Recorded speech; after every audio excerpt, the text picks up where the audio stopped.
Muito bem, voltamos. Estávamos falando com você antes do intervalo sobre concurso de agentes. E aí estávamos estudando os pressupostos caracterizadores do concurso de agentes. E nós já vimos que para ter concurso de pessoas, eu preciso inicialmente de mais de uma pessoa, mas mais de um agente culpável. Mais de um agente culpável, seja maior de 18 anos e mentalmente são. Segundo pressuposto, que a participação de cada agente contribua para o resultado final, ainda que seja uma contribuição pequena, que nós chamamos de participação de menor importância. Mas essa participação ela não pode ser inócua, uma participação que em nada contribui para o resultado final. Porque a participação inócua, ela quebra o concurso de agentes por conta do segundo requisito. A participação inócua, o agente por nada responde. Qual o exercício mental que nós fazemos para entender se a participação contribuiu ou não? Mentalmente e hipoteticamente, eu retiro aquela contribuição. Se o resultado continua ocorrendo da mesma forma, é porque aquela participação em nada contribuiu para o resultado final. Agora, se eu retiro a participação e o crime muda, é porque aquela participação contribui para o resultado final. E nós vimos que é muito fácil participar de um crime. A contribuição, ela pode ser pessoal, física ou moral, por ação ou por omissão, comissiva ou omissiva e anterior ou simultânea à execução do delito. Então é simples de participar. Então, mais de um agente com culpabilidade. Relevância causal das condutas para a produção do resultado e um requisito muito importante, vínculo subjetivo. Vínculo subjetivo. Um liame de vontades que ligam as pessoas ao resultado final. Não pode ser assim, miga, você me dá uma carona para a casa do crush? Você fala, dou, deixa ela na casa do crush e vai embora. Ela sobe e comete o crushicídio. Você é partícipe do crushicídio? Faltou o vínculo. Eu tenho mais de um agente com culpabilidade. Eu tenho a participação de cada um contribuindo para o resultado final. Mas eu não tenho o liame subjetivo. O vínculo de vontades que ligam os agentes ao resultado. Vínculo de vontades que ligam os agentes ao resultado. Aqui, a observação importante que nós precisamos fazer é o seguinte: cuidado que o liame subjetivo não depende propriamente de um ajuste de vontades, de um acordo prévio. Esse liame subjetivo, ele pode se formar no momento da execução do delito. O que eu quero te dizer é o seguinte: o ajuste prévio sempre forma o liame subjetivo. Mas eu preciso necessariamente de um ajuste prévio para ter liame subjetivo? Imagine o seguinte: o caminhão da Heineken tomba lá no seu setor. Todo mundo sai na porta por conta do barulho. E aí o que as pessoas vão fazer? Ajudar o motorista? Naquele momento, todo mundo se organiza em filas rapidamente e começa a abastecer a casa de todo mundo com Heineken. Eu te pergunto, esse furto se deu em concurso de agentes? Eu tinha mais de um agente com culpabilidade? Sim. A participação de cada um contribuiu para o freezer cheio?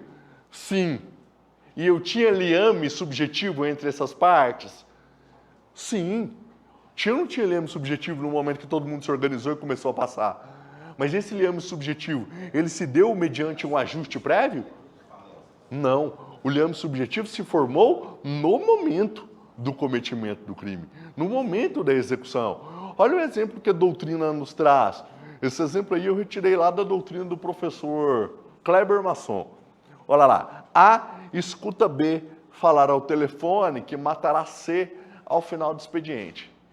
A, que tem C como desafeto, adere à vontade de B e o auxilia mesmo sem o ajuste prévio. Derruba C, enquanto B vem e golpeia com uma faca. Então, muito cuidado. Às vezes eu tenho mais de um agente, cada um contribuiu para o resultado final, mas eu não tenho liame subjetivo. Se eu não tenho liame subjetivo, eu não posso somar as condutas para a produção do resultado. Eu vou ter que analisar isoladamente as condutas. Lembra lá antes do intervalo, quando eu falei do veneno? A e C querendo matar B, cada um dissolve uma dose não letal. Se não tem vínculo subjetivo entre A e C, eu preciso analisar as condutas isoladamente. Agora, se eles sabem um da conduta do outro, aí eu posso somar essas condutas. Essa é o grande resultado das regras do concurso de agentes.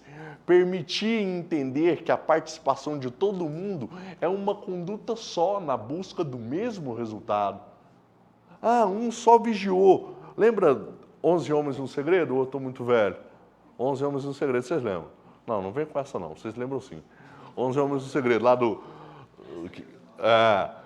o cara, um ficou por conta de travar a câmera, o outro ficou por conta de distrair o segurança, o outro ficou por conta de fazer... E tem o cara que entra e vai no cofre levar o dinheiro. Perceba que cada um, de maneira isolada, às vezes nem pratica um ilícito penal.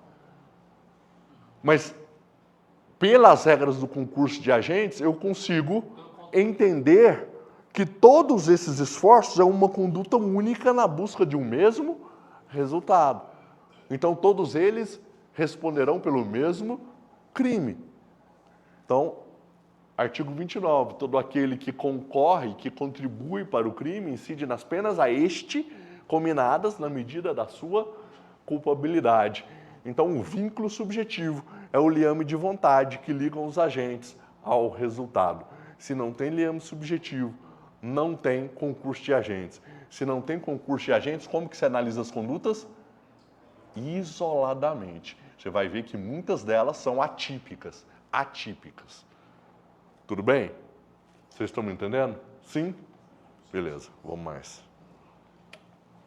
Unidade de infração penal para todos os agentes.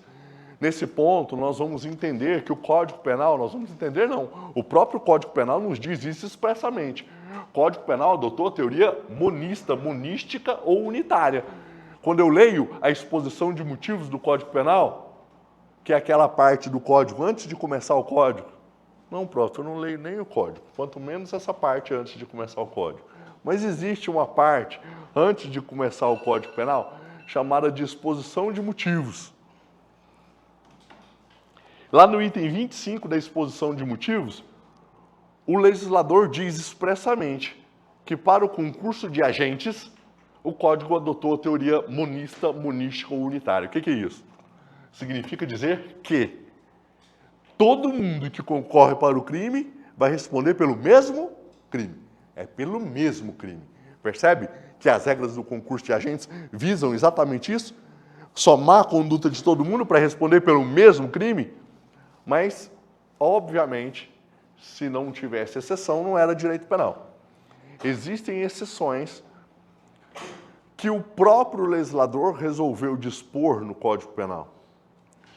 Existem exceções que o legislador resolveu atribuir uma conduta no mesmo contexto, atribuir a conduta para um agente e uma conduta para outro agente. Imagina o seguinte, você fez xixi lá naquele palitinho e apareceu 2 tracinhos. Significa o quê? Que você está grávida. E você pensa, putz, fudeu, nem terminei a pós ainda, eu não posso ter esse menino. E você lembra que você tem um amigo enfermeiro, e você liga para ele e fala, amigo, estou precisando dos seus préstimos. Você já aprendeu a fazer aborto? Seu amigo falou assim, não, foi na época da pandemia, mas eu tive uma videoaula muito boa. Você, beleza, então chega aí que a gente precisa resolver essa situação. E o seu amigo vai lá e pratica o aborto em você com a sua autorização. Cuidado. Eu tenho mais de um agente com culpabilidade? Sim. A participação de cada um contribuiu para o resultado final? Sim. Tinha vínculo subjetivo entre vocês, ligando a vontade de vocês ao mesmo resultado? Sim. Porém, contudo, entretanto, todavia, para esse crime, o legislador resolveu separar as condutas. Eu tenho no Código Penal, nos artigos 124, 125 e 126, 3 tipificações do aborto. O 124 é o aborto da gestante. É quando ela, gestante, pratica o autoaborto, ou quando ela, gestante, permite que terceiro lhe provoque o aborto. O 125 e o 126 é o aborto do terceiro. O 125 é do terceiro que pratica o aborto na gestante sem o consentimento dela, e o 126 é do terceiro que pratica o aborto na gestante com o consentimento dela. Então perceba que nessa situação eu tenho um concurso de agentes, entretanto, a gestante responde pelo crime previsto no 124 e o terceiro responde pelo crime previsto no 126. Aborto com o consentimento da gestante. Só um cuidadinho aqui, cuidadinho. Se a gestante é menor de 14 anos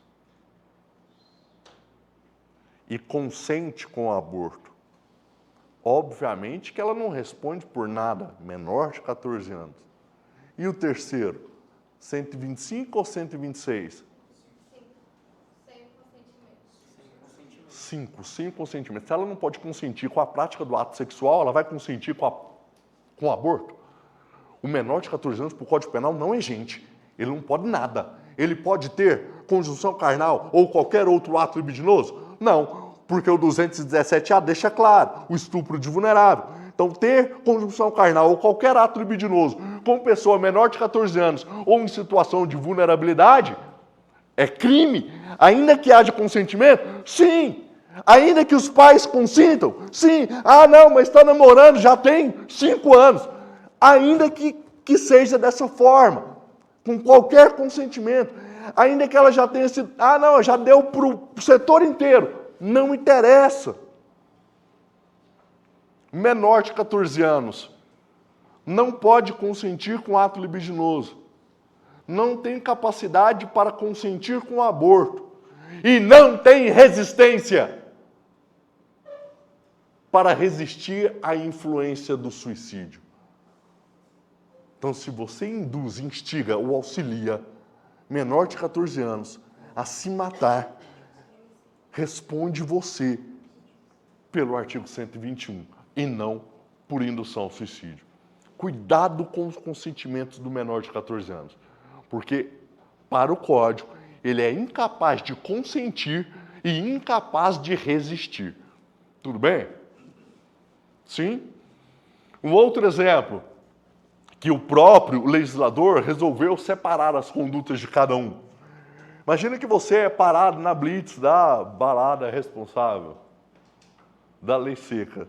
E aí vem o seu guarda e fala, querida, por favor, sopra aqui esse bafômetro. Você sopra e o que acontece com o bafômetro? Ele explode de tanto álcool no seu bafo.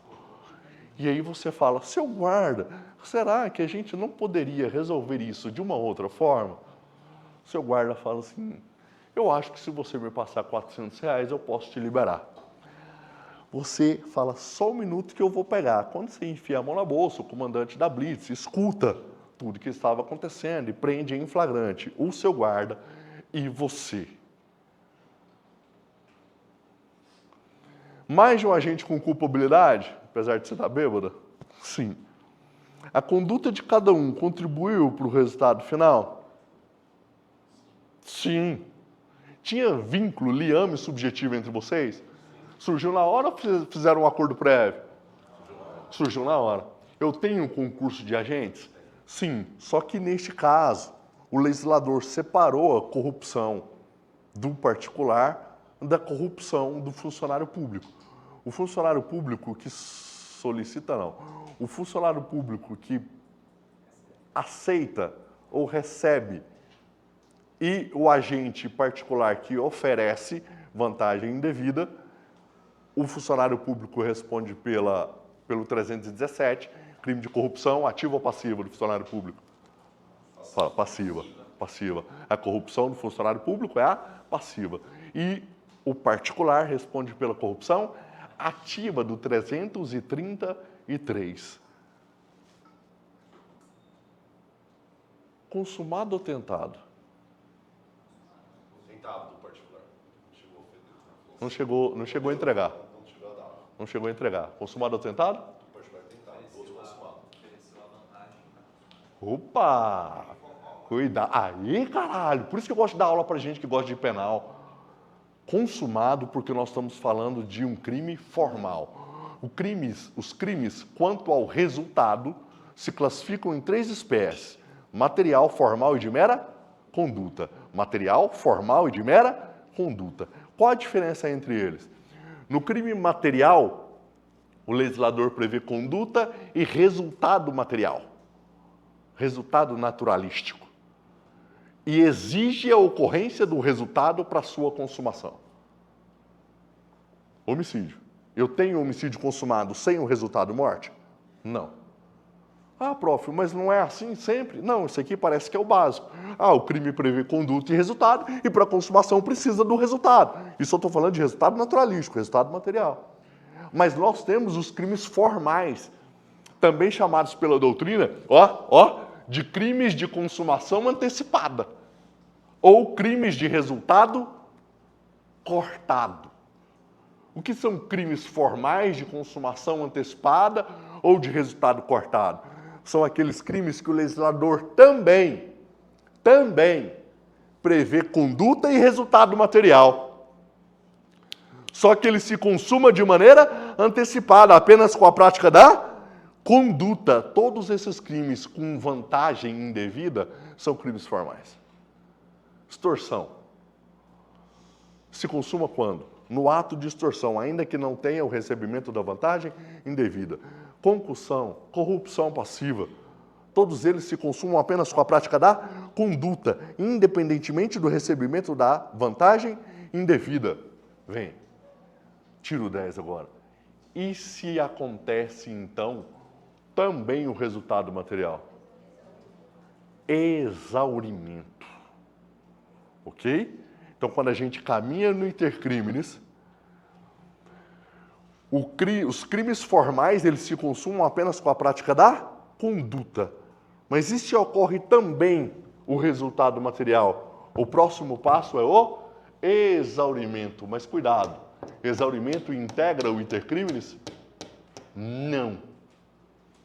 Por quê? Porque nem todo crime apresenta exaurimento. A maioria deles termina na consumação. Exaurimento não é um passo do intercrimes. Vocês entenderam isso que eu disse? Sim? Tudo bem? Então, no nosso exemplo, na ameaça, por exemplo, mas no nosso exemplo, que separou na blitz da balada responsável, eu tenho o concurso de agentes, tenho, mas é uma exceção à teoria monista, monística ou unitária. Por quê? Porque neste caso, o particular responde por um crime, o funcionário público responde por outro. O particular, a corrupção é ativa, 333. O funcionário público é corrupção passiva, 317. Se ele exigiu, concussão, 316. Vai mudar só o verbo, não é isso? Para a prova é fácil. No caso concreto é mais difícil, né? Você tem que apurar bem as provas para distinguir a corrupção passiva da concussão, o 316 do 317. Beleza? Vamos mais. Existência de fato punível. Cara, eu achava uma bosta esse pressuposto aí. Até que ele caiu em prova de uma maneira inteligente, eu falei assim, olha, tem que olhar direito para isso. Porque, por que é um pressuposto do concurso de agentes a existência de um fato punível? Eu pensava, é óbvio, porque se não tiver o crime, não tem concurso de agentes. Mas é a ideia do filme 11 Homens e um Segredo, onde todo mundo prepara, o cara congela a câmera, o outro distrai a segurança, o outro faz o que tem que fazer. O cara que ficou com a atribuição de iniciar os atos de execução, não executa. Não pratica o ato de execução. E vamos lá, ver se você está limpo, liberto dessa carranca. Se não tem ato de execução, o fato é punível? Não. Excepcionalmente, os atos preparatórios podem ser punidos? Não. Não. Então, se não tem fato punível, não dá para se falar em concurso de agentes. Vai responder pelo quê? Consegue entender isso? É preciso que se inicie os atos de execução. Para que haja fato punível, é preciso iniciar os atos de execução. E nós já falamos aqui hoje 1 milhão de vezes que muitas pessoas vão participar do crime no concurso de agentes sem praticar ato de execução.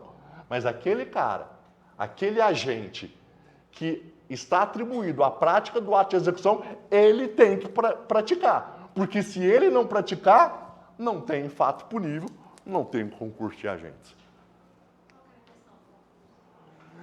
Falava exatamente da questão do filme, que cada um estava no seu posto e cada um executou exatamente o que precisava fazer. Cortou a energia, o outro congelou as câmeras e o cara que foi para subtrair, era um crime de furto, desistiu antes. Não tem fato punível. Aí, se não tem concurso de agentes, porque não tem fato punível, o que eu vou fazer? Analisar as condutas de maneira isolada, por favor. É isso que eu quero que você... Se você sair daqui falando isso, eu já estou satisfeito demais. Se não tem concurso de agentes, eu vou analisar as condutas de maneira isolada.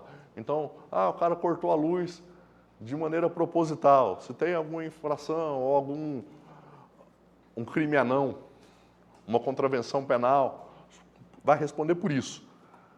Mas não há a somatória das condutas para o resultado final, porque esse é o efeito principal do concurso de agentes. Tudo bem com isso? Você... Fala, meu irmão. Por exemplo, não que seja no banco, eles invadiram a casa de uma pessoa muito rica, que tem várias câmeras e tal, todo aparato de proteção ali.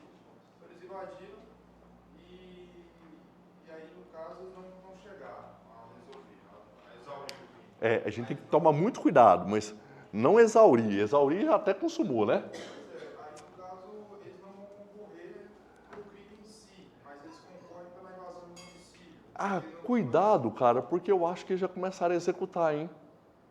Já não começou a prática dos atos de execução? Já não tem preparação mais aí, entendeu?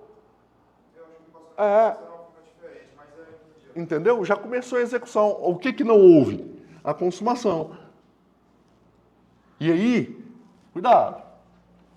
Se eu começo a execução e não ocorre a consumação, eu tenho que analisar se essa consumação não se deu por circunstâncias alheias ou porque eles não quiseram.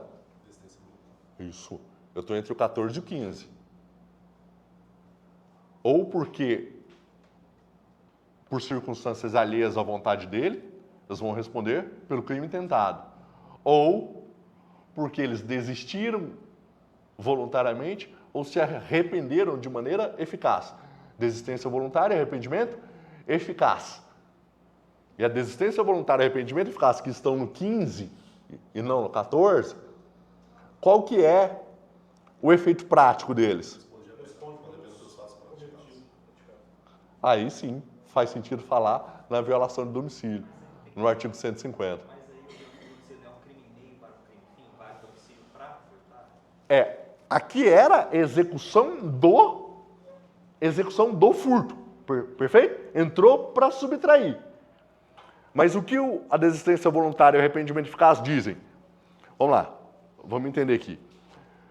Para a doutrina, a desistência voluntária, o agente inicia os atos de execução e interrompe no meio dos atos de execução, ainda tendo atos de execução ao seu dispor.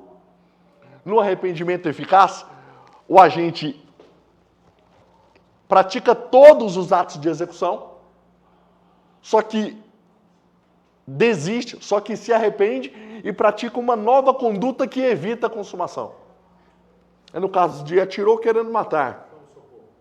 Se arrependeu, chamou socorro ou levou para o hospital, ele foi socorrido e o crime não se consumou. De toda maneira, nós estamos falando de desistência voluntária e arrependimento eficaz.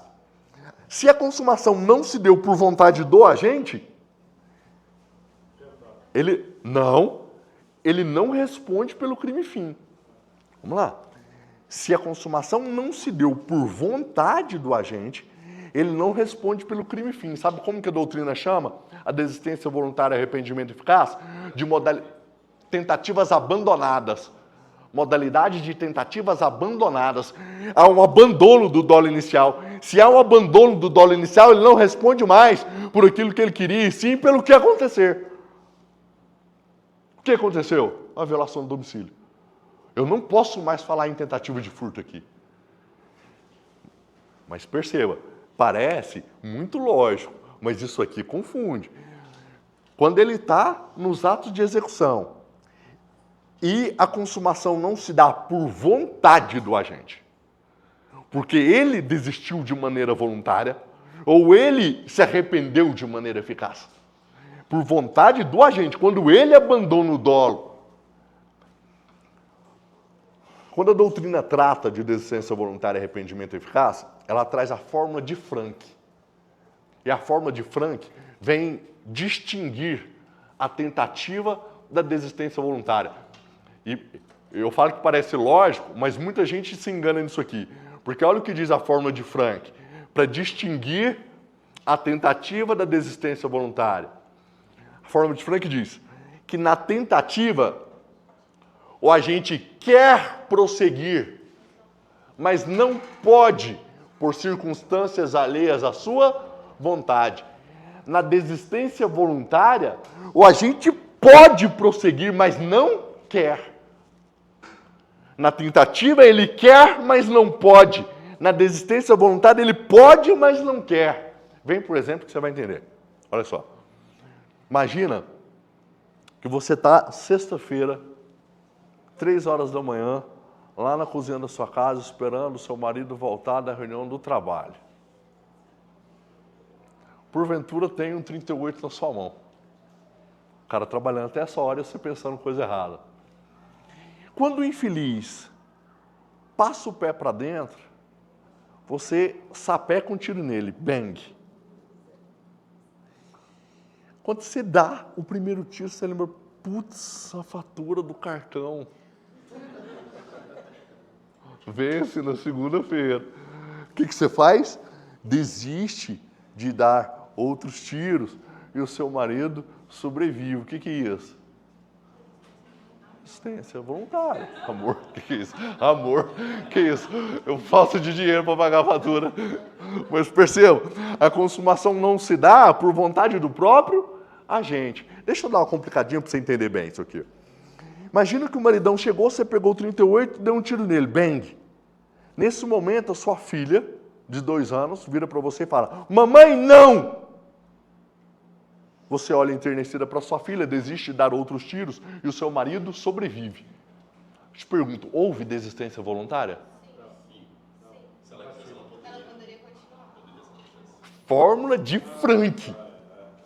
Fórmula de Frank. Ela poderia prosseguir atirando, mas não quis. Isso é desistência voluntária.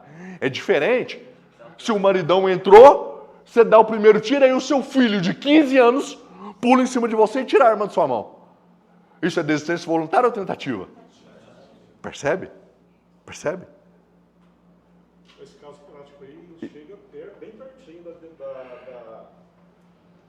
tentativa, né? Por intervenção alheia. Esse é tentativa. É isso que eu estou querendo diferenciar. Esse é tentativa. Porque na tentativa, diz a fórmula de Frank, o agente até quer prosseguir, mas não pode mais por circunstâncias alheias à sua vontade. O filho tirou a arma da mão dela. Agora, com a menininha de 2 anos, mamãe não, ela poderia prosseguir? Mas ela não quis. Desistência voluntária. E aí, se houve a desistência voluntária, houve um abandono do dolo inicial. Por isso, é chamado de tentativa abandonada, o que a doutrina vem e diz, e o Código, no artigo 15, o agente responde pelos atos até então praticados. Sabe o que você tem? Sabe o que quando você está fazendo uma prova objetiva, que cai uma questão dessa, a letra A é assim, ó, tentativa de homicídio. A sua mão chega, treme. Você vai responder por qualquer coisa, menos pela tentativa daquilo que ele queria, porque houve um abandono do dolo. Você responde pelo que você fez. O que aconteceu? Lesão leve, lesão leve. Lesão grave, lesão grave. Violação do domicílio. O dolo não era furto, mas não houve a desistência voluntária. A consumação não ocorreu por circunstâncias do próprio agente, porque ele desistiu. Qual a consequência? Responde pelos atos até então praticados. Os atos até então praticados no exemplo do colega foi violação de domicílio. Consegue entender isso? É sutil. Sim, perfeito. Mas aí a violação de domicílio já seria ato de execução do furto. Se por acaso a polícia chega e eles pegam e saem correndo, aí é tentativa de furto. Porque aí a consumação já não se deu por circunstâncias alheias à sua vontade. Consegue entender? Vocês entenderam isso aqui? Sim ou não?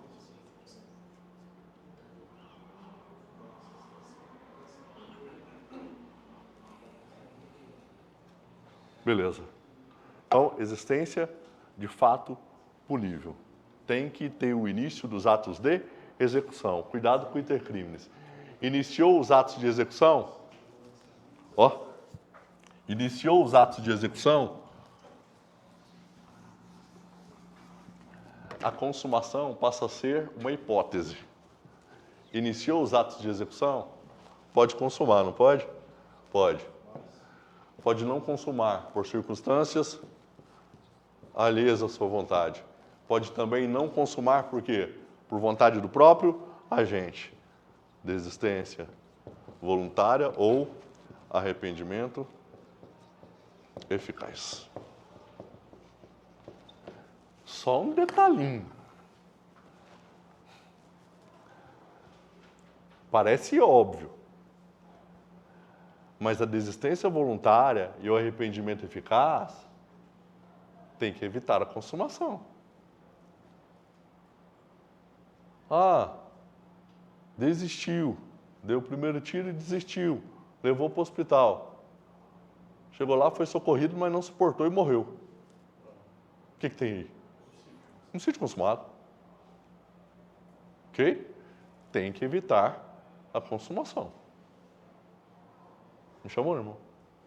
Na questão de pessoas, caso haja desistência voluntária da parte, vai fazer isolamento de cada ato dos indivíduos ou vocês vão se compreender mais? O requisito é existência de fato punível, certo? Quando você fala de desistência, para mim, eu estou entendendo que é desistência voluntária. E o que é desistência voluntária? Não é início dos atos de execução e interrupção por vontade do próprio agente? Aí todo mundo responde pelo que aconteceu. Agora, se você está me dizendo, agora não é uma desistência técnica que nós estamos falando, não é desistência voluntária, é uma desistência antes do início dos atos de execução. Se é antes do início dos atos de execução, se aquele que estava incumbido de praticar os atos de execução não pratica os atos de execução, aí eu não tenho o quinto pressuposto. Se eu não tenho o quinto pressuposto, não tem concurso de agentes. Tudo bem? Quando nós falamos em desistência voluntária, eu pressuponho o início dos atos de execução. Professor, só para agora, tudo que você falou aí agora de desistência voluntária, arrependimento eficaz, serve só para crime de estado naturalístico, né? Só.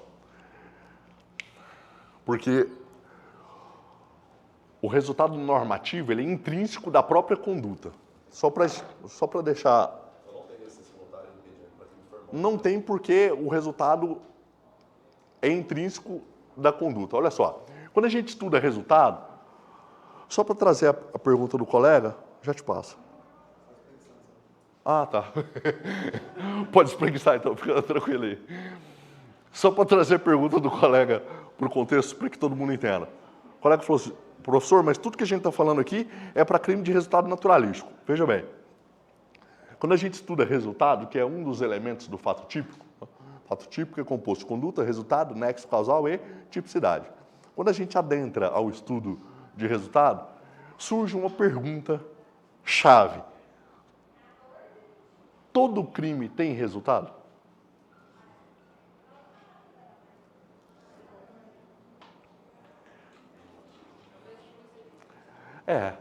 Aí você vai falar assim, ué, se não tem resultado, não tem fato típico. Porque o resultado não é um elemento do fato típico. Aí você vai falar, mas tem crime de mera conduta. Aí toda essa reflexão passa pela conceituação de resultado. E eu tenho dois conceitos acerca de resultado. Um conceito naturalístico, material, e um conceito normativo ou jurídico. Aí nós precisamos conceituar para poder responder se todo crime tem ou não tem resultado. Quando eu falo de resultado naturalístico ou resultado material, é aquele resultado palpável no plano dos fatos, perceptível pelos sentidos. A morte é um resultado naturalístico? É um resultado palpável, perceptível. A diminuição patrimonial é um resultado naturalístico? É um resultado material, um resultado perceptível no plano dos fatos. E o resultado normativo ou jurídico? A doutrina diz que resultado normativo é a mera transgressão da norma penal. Só o fato de praticar foi bom que veio a calhar com o conceito que a gente trouxe hoje. Eu não disse com vocês hoje que o tipo penal incriminador nada mais é do que descrição de modelo de comportamento proibido. Para a doutrina, resultado normativo é a simples prática da conduta descrita em lei como crime. Só o fato de você praticar a conduta proibida já gera um resultado no mundo jurídico, que é a transgressão da norma penal. Então, a transgressão da norma penal já gera um resultado jurídico ou normativo. A coisa do furto, a coisa saiu da posse? Sem posse, sem coisa. Só o fato de praticar a conduta de subtrair coisa alheia, eu já tenho um resultado. Digo assim, mesmo restituída. Resultado naturalístico, resultado jurídico. Então, quando a gente para pensar nessas duas conceituações, é simples de entender. Todo crime gera ao menos um tipo de resultado. Qual? Normativo. Pensa num crime de mera conduta, a violação de domicílio. A violação de domicílio é um crime de mera conduta. Porque o legislador, quando descreve no artigo 150, ele fala entrar ou permanecer na casa de outrem sem a sua autorização. Qual que é o resultado? Material. Não tem. Ele disse entrar para ofender, entrar para subtrair, entrar para lesionar.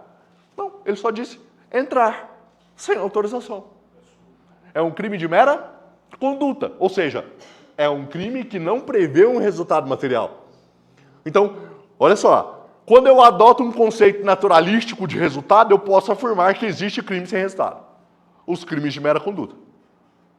Os crimes de mera conduta são crimes sem resultado, porque não tem resultado material. Agora, ele produz um tipo de resultado, chamado de resultado normativo ou jurídico. Porque quando alguém entra na casa de outrem sem a sua autorização, ele já transgrediu a norma penal e, por si só, já produziu um resultado jurídico. Conseguem entender o que eu estou dizendo? Então, a pergunta que o colega fez foi, quando eu falo de desistência voluntária, eu estou falando só para crime de resultado naturalístico? É. Por quê? Porque para crime de mera conduta, a conduta já é a consumação. E já gera um resultado chamado de resultado naturalístico resultado normativo ou jurídico. Resultado normativo ou jurídico. Tudo bem? Era isso? Beleza. Vamos mais.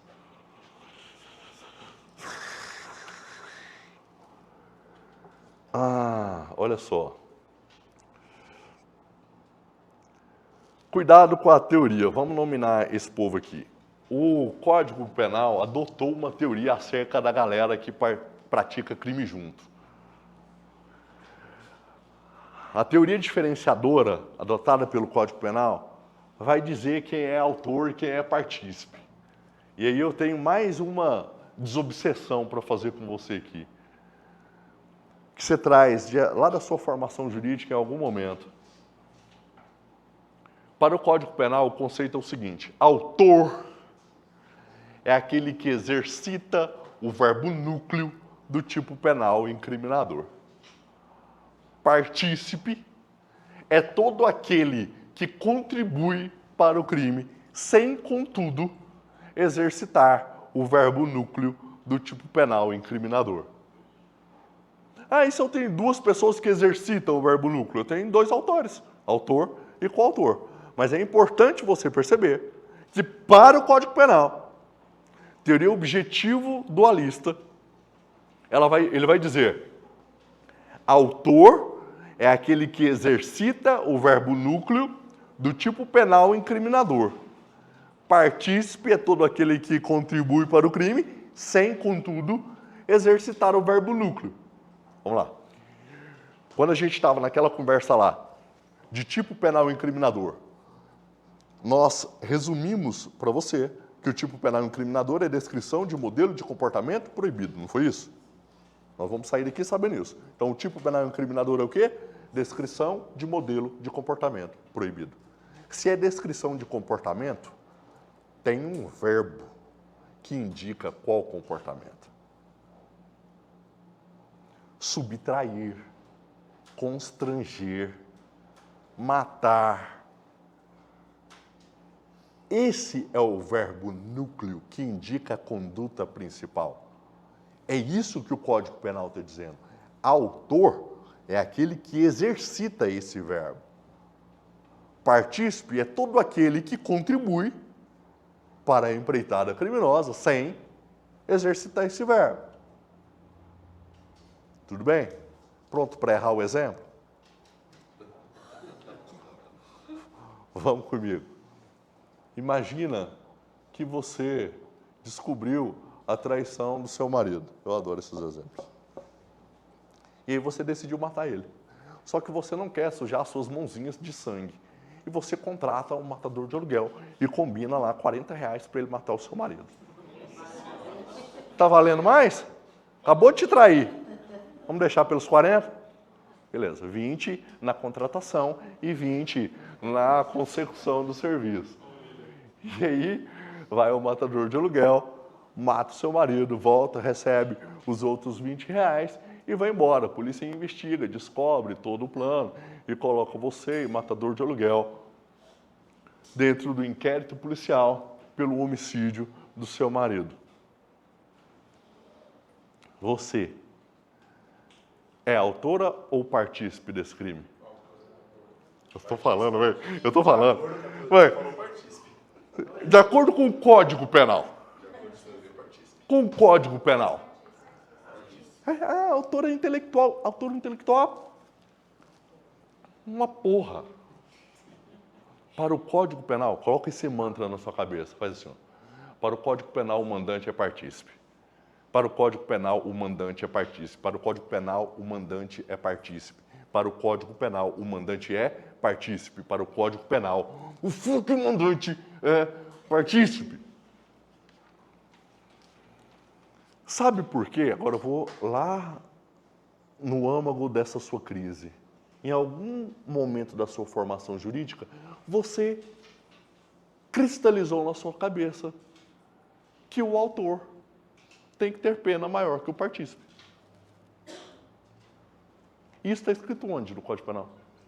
Não, a última vez que eu li não está escrito. Ele está escrito ao revés. A única distinção que faz é para menor participação, né? Por isso, para a gente talvez faça confusão. O Menor participação, mas fala menor participação, não distingue participação de autoria. Sim. Mas fala menor participação. É, ao revés. O 29, quando lido com atenção, ele fala que cada um responderá o quê? Na medida do seu na medida da sua culpabilidade. Aliás, a gente vai ver agora mesmo a comunicabilidade das circunstâncias incide para você partícipe, incide para você esposa, mandante, que para o Código Penal é partícipe, uma agravante que não incide por matador de aluguel. Artigo 61, inciso 2, a linha E. Você cometeu crime contra cônjuge. Ele não.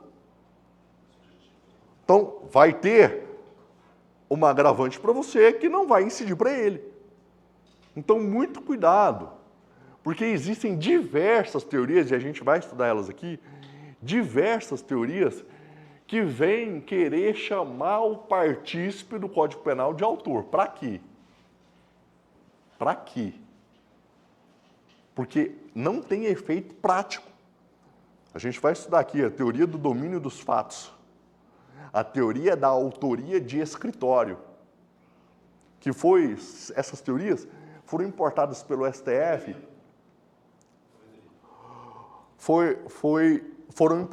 essas teorias foram importadas pelo STF na época do julgamento dos crimes do mensalão, onde eles queriam alcançar os autores de escritório, aqueles que cometiam os crimes de dentro dos gabinetes sem pôr a mão na massa. Mas o artigo 29 já servia para isso. Porque não é todo aquele que contribui, incide nas penas do crime. Por que eu vou adotar essa teoria só para falar que o cara que planejou, que tinha todo o domínio da situação é autor? E muda o quê? Não muda nada. Consegue entender isso? Tá? Então, só nomenclatura. Porque a punibilidade será proporcional à participação, será proporcional à culpabilidade, à reprovabilidade da conduta dele. Então, é possível que eu tenha um partícipe com pena maior que o autor? Muito possível. Muito possível. É possível executor ser absolvido? No júri tudo é possível, né? No júri é uma festa. Tudo é possível.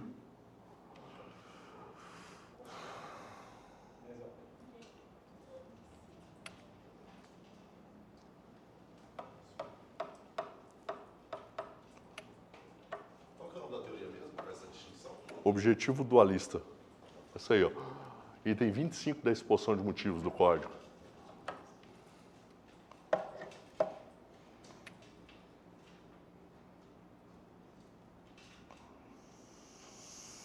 Vamos lá, nós temos um problema com algumas teorias. Olha só, a teoria da autoria mediata. Teoria da autoria mediata. O autor se utiliza de pessoas sem culpabilidade, que agem sem dolo e sem culpa para cometer um delito.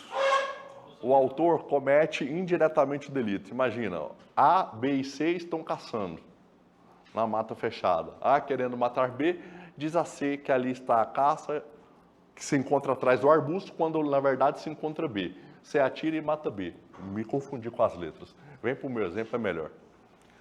Você se vale de uma pessoa sem culpabilidade. Um menor, por exemplo. Põe a pistola na mão do menor e fala assim, vai lá e atira no papai. Ele achando que se trata de uma arma de brinquedo, vai lá e bang no pai. Qual o problema? Qual o problema? Se eu olho para o Código Penal, adotando a teoria do Código.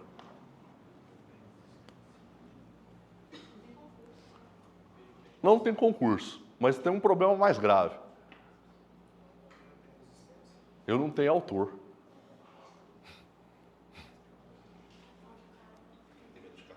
Entende? Eu não tenho autor. Autor não é quem exercita o verbo núcleo do tipo penal incriminador? Quem exercitou o verbo núcleo? Criança. Tá no processo? Não. Quem tá? Só quem induziu, não é? E aí? Eu tenho um crime sem autor e com partícipe? Só com partícipe. E a teoria da acessoriedade? Que diz que a conduta do partícipe é acessória do autor.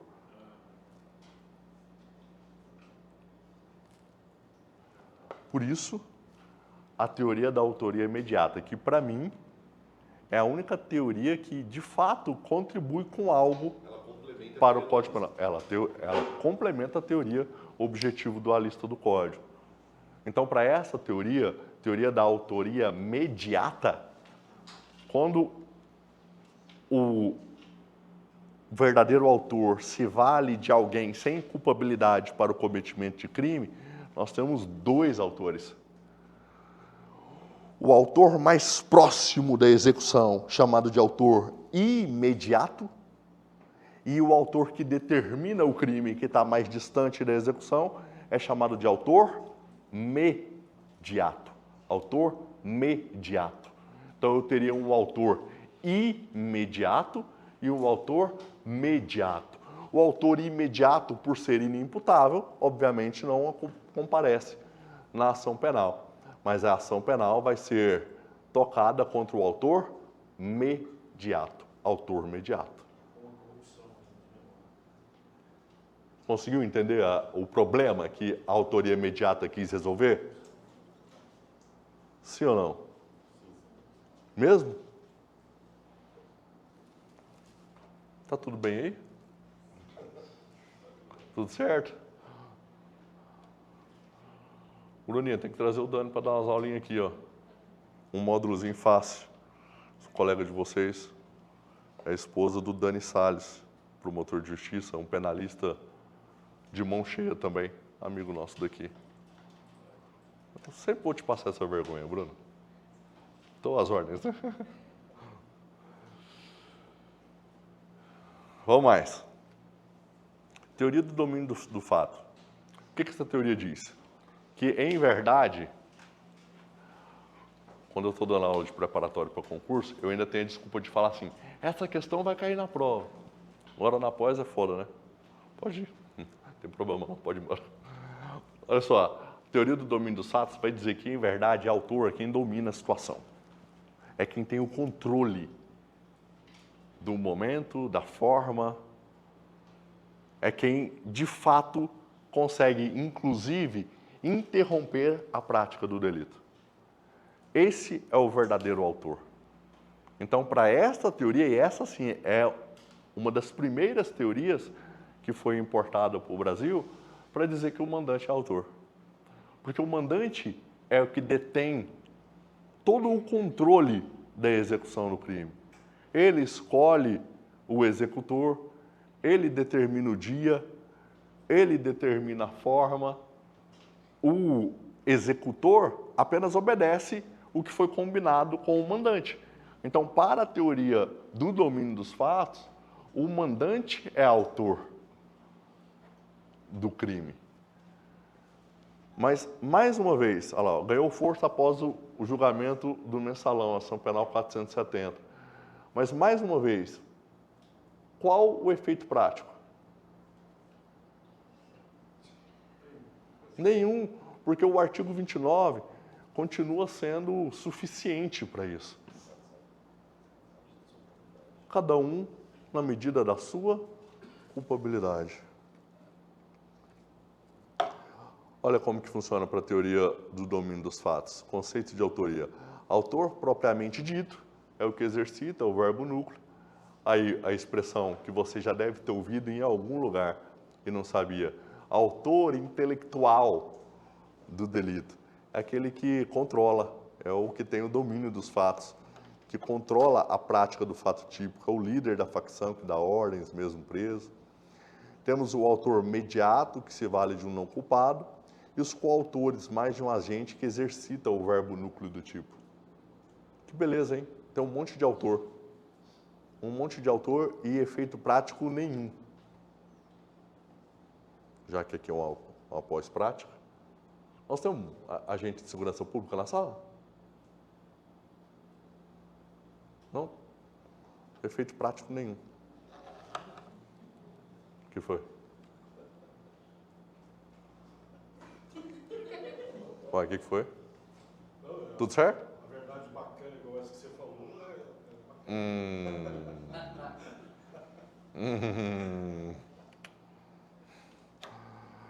Vamos lá. Conceito de partícipe para a teoria do domínio dos fatos. É partícipe todo aquele que concorre para a prática criminosa, sem se encaixar no conceito de autor atrás. Assim, é aquele que contribui para o crime sem exercitar o verbo núcleo, sem se valer do não culpável e sem dolo sem culpa e sem ter o controle final do fato. Então, quem que é partícipe para a teoria do domínio dos fatos? Todo aquele que não se encaixa nesses 4 conceitos. Ele não exercita o verbo núcleo do tipo, ele não tem o controle da situação, ele não se vale de um não culpável, mas contribui de alguma forma para o crime. O partícipe aqui é quase um ninguém.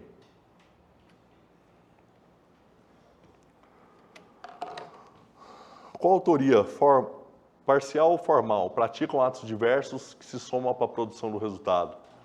Um segura e o outro esfaqueia. Coautoria direta ou material, praticam atos idênticos para a obtenção do resultado. Ambos faqueiam. Isso aqui tudo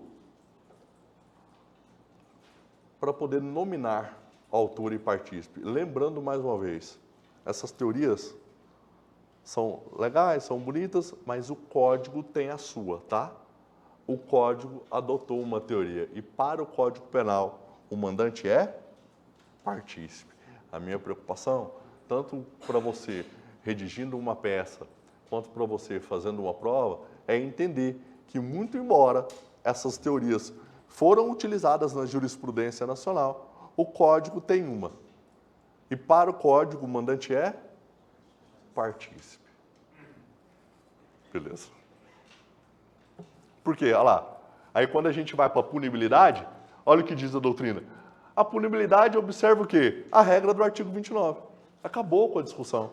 Se a regra do artigo 29, independente se ele chama autor, ou se ele se chama partícipe, ou coautor, ou autor imediato, ou autor da puta que o pariu, ele vai responder na medida da sua culpabilidade. Tudo bem? Participação de menor importância. Está lá no parágrafo 1º. Ah! Tá, vamos falar essa e mais uma aí a gente finaliza por hoje. Participação de menor importância. Na verdade, é só uma diminuição de pena para aquele que participa de maneira pequena. Contribui... Para a teoria do domínio do fato, não seria todo partícipe, de acordo com o conceito de Para o domínio dos fatos, sim. Seria todo partícipe. Sim. Acho que eles quiseram... Parece. Então, para o artigo 29, parágrafo 1º, aquele que contribui de forma pequena, normalmente a carona, contribui de forma pequena, ele vai ser partícipe? Vai ser partícipe do crime? Vai. Vai responder pela mesma pena do crime? Sim. Mas vai ter uma diminuição de pena. De 1/6 a 1/3, que vai ser aplicado em qual fase da dosimetria? Terceira fase, porque eu estou falando aqui de causa de diminuição de pena, não é isso?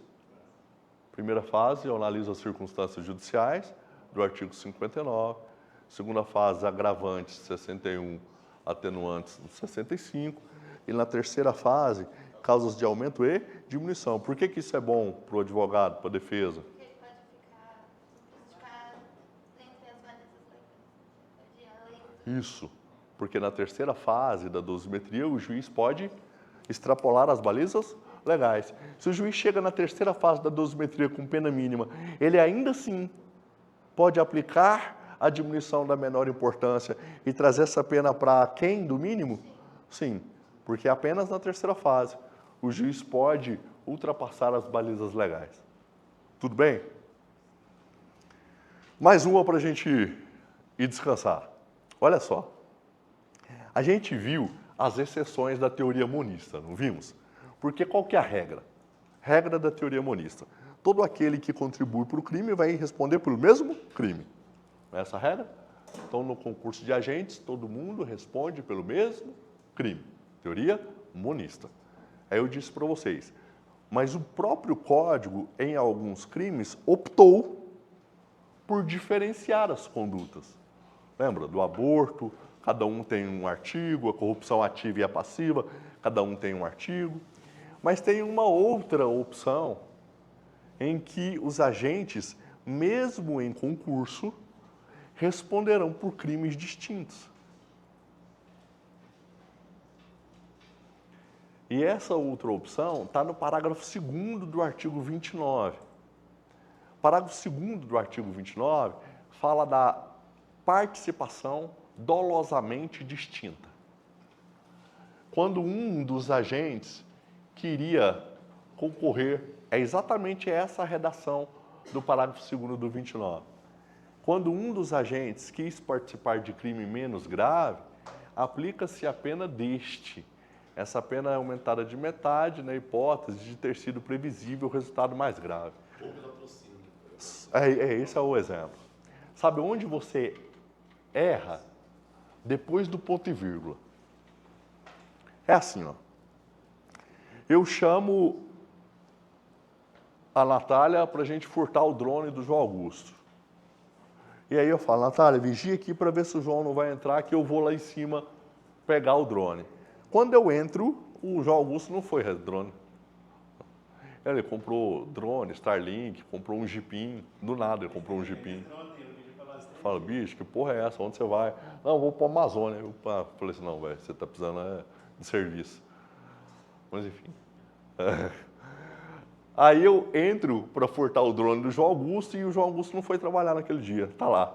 Eu entro em luta corporal com o João Augusto pelo drone, alcanço uma faca e chucho na barriga dele. Polícia descobre, o João Augusto is dead. Polícia descobre, vamos, Natália e eu, parar no inquérito policial pelo crime de latrocínio. Latrocínio. Mas perceba, a Natália queria participar de quê? Furto. E acabou participando de quê? Latrocínio. Isso é participação dolosamente distinta. Natália queria participar de furto, acabou participando de latrocínio. O que o Código está nos dizendo no parágrafo 2º do 29? Que aquele que queria participar de crime menos grave responde por este. Percebe que é uma exceção da monista? O Getúlio respondendo por latrocínio e a Natália por furto, embora os dois em concurso de agentes. Então, ó, o Getúlio participa respondendo por latrocínio e a Natália por furto. Participação dolosamente distinta. Mas cuidado, depois do ponto e vírgula, o Código diz: se o resultado mais grave era previsível, o que você costuma fazer no exemplo? Ah, se o resultado mais grave era previsível, responde pelo resultado mais grave. É isso que está escrito? Não. Imagina que eu chamo a Natália, Natália, vamos furtar o drone do João Augusto? Vamos. Quando a gente está indo para lá, a Natália olha e fala assim, mas você está armado? Eu estou, porque qualquer coisa eu estou garantido. Chego lá, João Augusto lá em cima, eu saco a pistola, bang. João Augusto is dead. Natália queria participar de furto, acabou participando de latrocínio. Mas dava para ela prever? Dava. Aí nessa hora o que você faz? A sua sanha de promotor de justiça ou de delegado de polícia. Se era previsível o resultado mais grave, responde pelo resultado mais grave. Mas o STJ tem uma jurisprudência no caso de arma de fogo que não estava enquadrando tudo no latrocínio. Tem uns precedentes nesse sentido? Tinha, vocês têm aí? Tem. A gente tem que tomar só um cuidadinho de não passar em cima da letra da lei. Mas tem, Arma de tem. fogo porque era muito... Aí não é só. Ele diz que, além da previsão, existe o dolo eventual. Mas cuidado aqui. Se o resultado mais grave, pela letra do Código, se o resultado mais grave é previsível, o que o agente que queria participar de crime menos grave responde? Continua respondendo pelo crime menos grave, só que tem um aumento de metade. Você percebe onde há a confusão? O que o parágrafo 2º está dizendo é o seguinte: aquele que queria participar de crime menos grave vai responder pelo crime menos grave. Depois do ponto e vírgula ele diz, opa, peraí, mas se era previsível o resultado mais grave, ele continua respondendo pelo menos grave, mas com aumento de metade. Quer ver? Lê comigo, ó. Se algum dos concorrentes quis participar de crime menos grave, ser-lhe-á aplicada a pena deste qual? Crime menos grave. Aí ele continua, essa pena, qual? Do crime menos grave. Será aumentada de metade na hipótese de ter sido previsível o resultado mais grave. Então aqui nós temos mais um exemplo, melhor dizendo, mais uma exceção à teoria monista. Mas não porque o legislador separou as condutas, mas porque a participação é dolosamente distinta. Se a participação é dolosamente distinta, muito embora hajam em concurso, cada um responde de acordo com o seu dolo. Sim? Prof, eu adoro direito penal. É uma exceção, mas continua havendo concurso. Continua havendo concurso. Mas não é uma exceção à teoria monista. É uma exceção à teoria monista. Galera, foi bom conhecer vocês. Nós temos um sábado inteiro pela frente. Vai ser lindo. Bom descanso. E até amanhã. Ó, amanhã eu chego às 8h15, tá? Porque eu tenho um compromisso das 7 às 8, mas eu saio correndo de lá e venho pra cá. 8h15 eu tô aí.